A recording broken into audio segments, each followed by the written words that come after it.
안녕. 나는 독후감 쓰는 틱틱이 야옹이야. 내 독후감을 너희들에게 들려줄게. 1권의 2부까지는 아리사와 페르미나의 첫사랑의 시작과 끝에 대해서 이야기했지.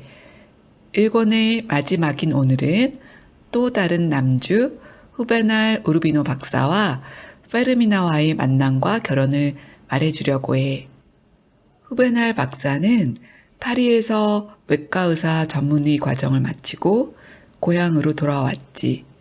항구에 마중 나온 어머니와 누나들, 친구들을 본 그는 슬프고 안타까웠어. 우아하고 매사에 적극적이셨던 어머니는 의사였던 아버지가 콜레라로 돌아가신 후 아직 젊은 여인임에도 불구하고 시들어가고 있었으며 명랑하고 밝았던 누나들은 이제는 수녀 같은 인상을 풍겼지.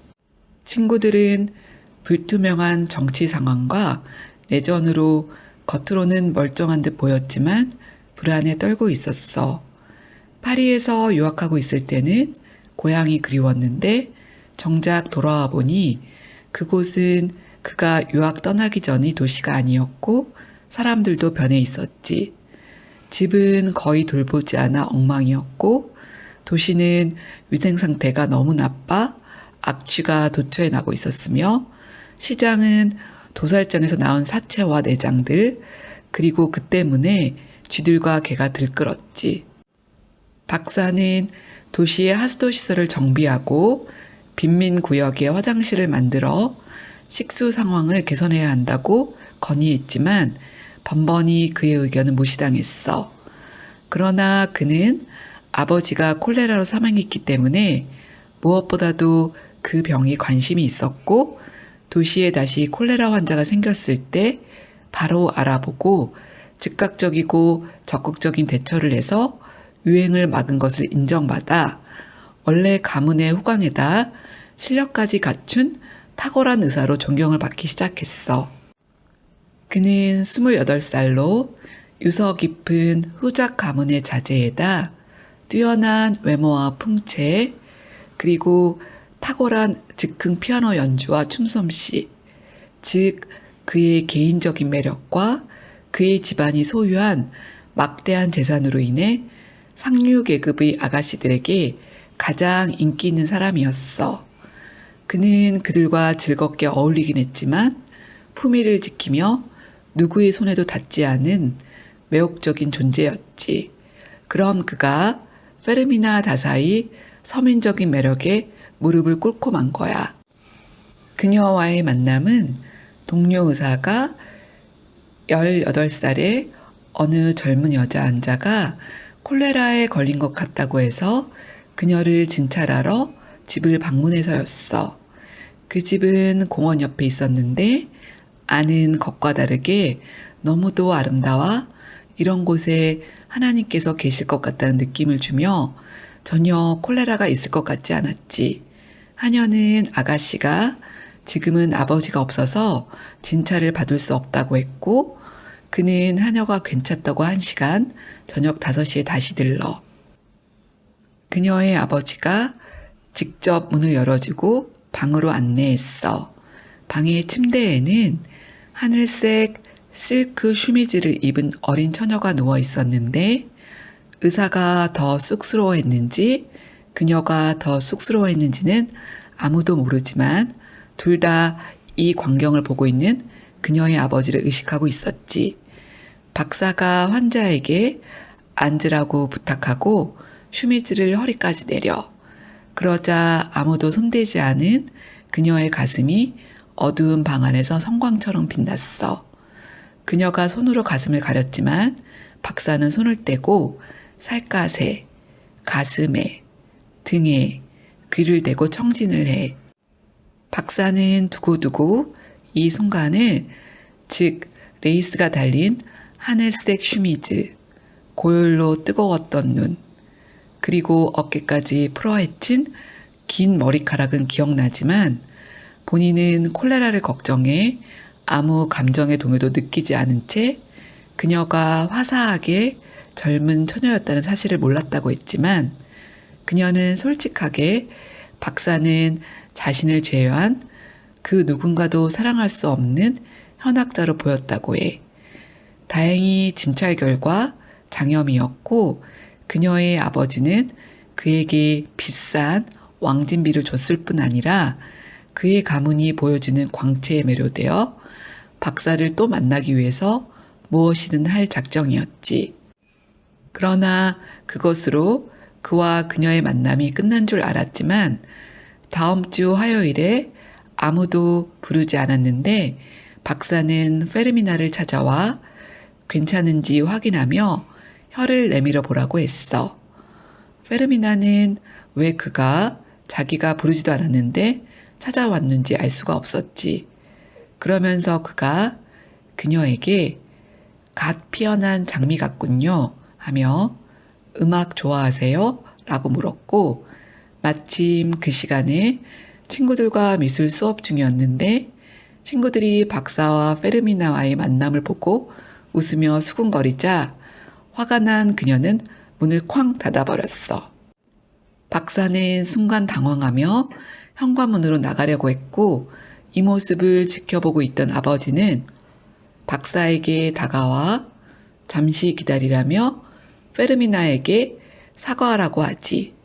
박사는 괜찮다고 하지만 아버지는 강권으로 그녀에게 사과를 요구하고 친구들 앞에서 페르미나는 박사에게 사과하고 이 일로 페르미나는 박사와 아버지에게 미칠 듯이 화가 났지. 그 후 그녀의 아버지는 박사에게 술과 커피를 권했고 박사는 주는 대로 다 마시고 돌아와 취하고 말았어. 박사는 그 이후 피아노를 그녀 집 창문 옆에 가져와 세레나다를 연주했고 아버지는 그녀에게 박사같이 명망 있는 가문의 젊은이가 그녀를 좋아하는 것에 대해 어머니가 무덤 속에서 뭐라고 하시겠니? 반문하며 박사와 연결시키려 했지만 페르미나는 관 속에서 어머니가 다시 죽으려고 하실걸요 하며 거절했어. 페르미나의 아버지는 어떻게든 박사를 자주 만나고 싶어 했고 노력했지만 사실 그보다는 박사가 더 노력을 했다는 사실은 모르고 있었지. 아버지는 박사에게 체스를 가르쳐 주었고 그는 그때부터 체스를 너무 좋아하기 시작했어. 한편 페르미나가 박사를 유혹했다고 생각한 상류사의 사람들은 익명으로 그녀에게 박사에게서 물러나지 않으면 가만 안 두겠다는 편지들을 보냈지. 그녀는 누명을 벗고 싶었어. 또한 페르미나는 박사로부터도 편지를 받았는데 어떻게 그것들이 방까지 전달되었는지 궁금했어.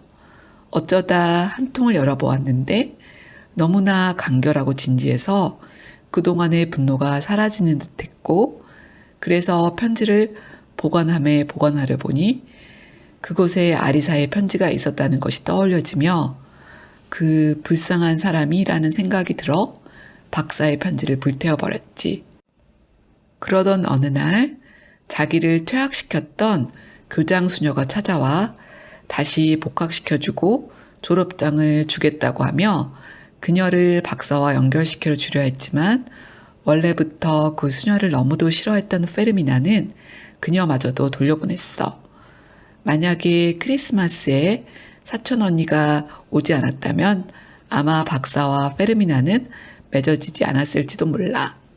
한편 유부남과 사랑에 빠져 있던 언니는 페르미나네로 보내졌고 페르미나와 언니는 지난번에 사랑과 우정으로 서로를 반가이 맞으며 둘만의 시간을 보냈어.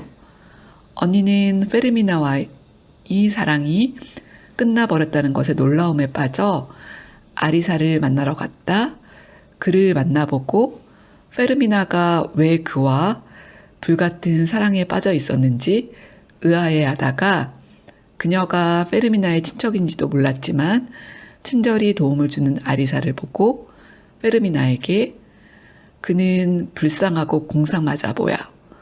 그런데 정말 사랑은 넘치는 사람이야 라고 했어.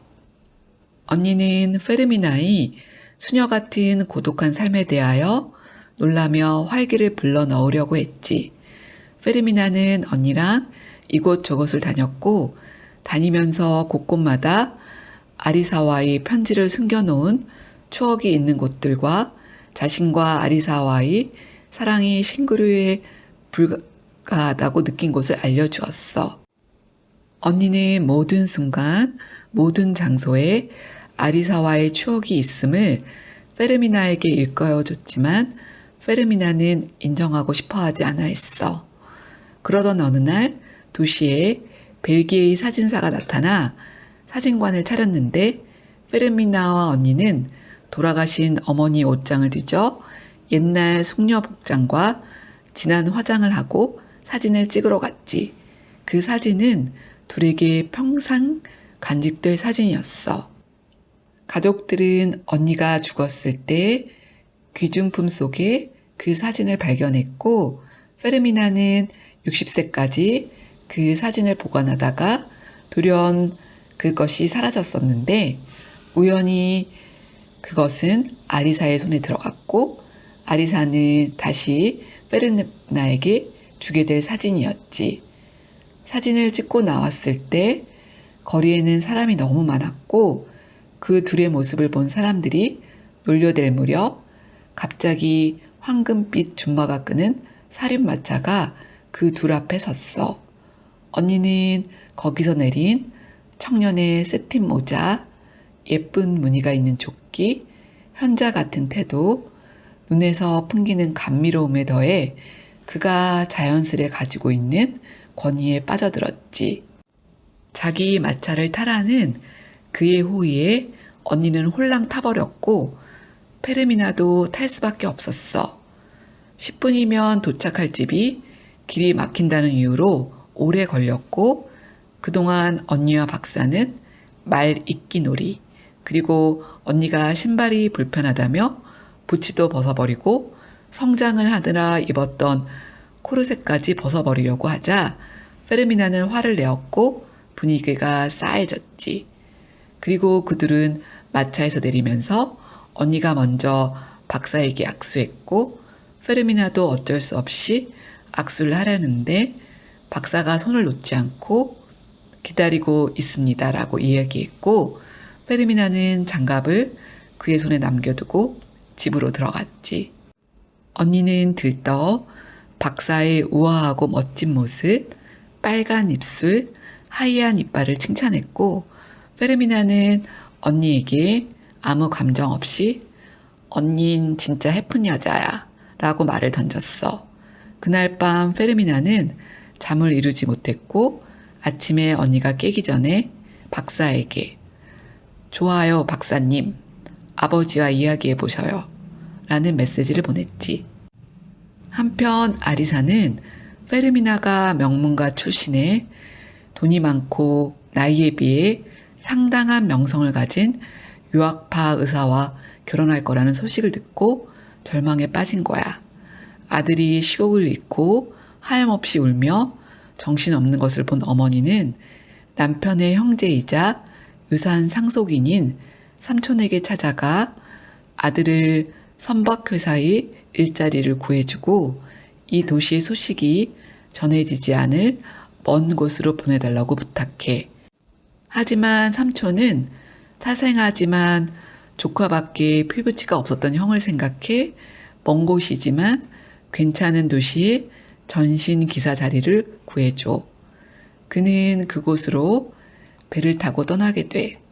그의 첫 번째 배로의 여행은 덥고 냄새났으며 슬픔에 젖어있던 아리사는 혼자서 시간을 보내.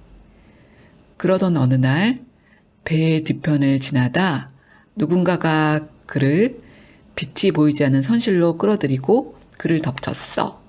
그녀는 관계를 끝내고 그를 내보내며 가서 잊어요. 아무 일도 없었던 거니까. 너무도 갑작스럽고 당당하게 일이 일어났기 때문에 그것은 순간적인 것이라기보다는 누군가의 오래된 계획이라고 생각되었지. 아리사는 누굴까 하며 승객들을 살폈지만 짐작이 안 갔어. 다만 아름다운 여성 3명이 일행인 팀이 있었는데 그 중에 한 명은 갓난아이를 가진 여성이었고 그녀가 아이를 세심히 돌보고 있는 모습을 지켜보며 그녀이기를 바랬지. 그러면서 그녀를 페르미나보다 더 열렬히 생각하게 되었어. 그러나 우물쭈물하는 사이에 그들은 목적지에서 내려버렸고 손을 흔들어 굿바이 인사를 하는 것 외에는 아무것도 할 수 있는 것이 없었어. 그들이 떠나자 그는 더욱더 혼자라는 생각이 들며 며칠간 잠복하고 있던 페르미나와의 기억이 솟구쳐 오르며 그에게 일격을 가했지. 그는 그녀가 죽기를 바랬다가 곧 후회했고 그녀가 때때로 그를 생각하며 고통받기를 소망했어. 다시 기운을 차렸을 때는 원래 있었던 도시로 돌아가야겠다고 생각해서 기착지에 내리지 않고 다시 집으로 돌아와. 그리고 일에 복귀하지 않고 집에서 시와 소설만 읽어댔어. To be continued 3B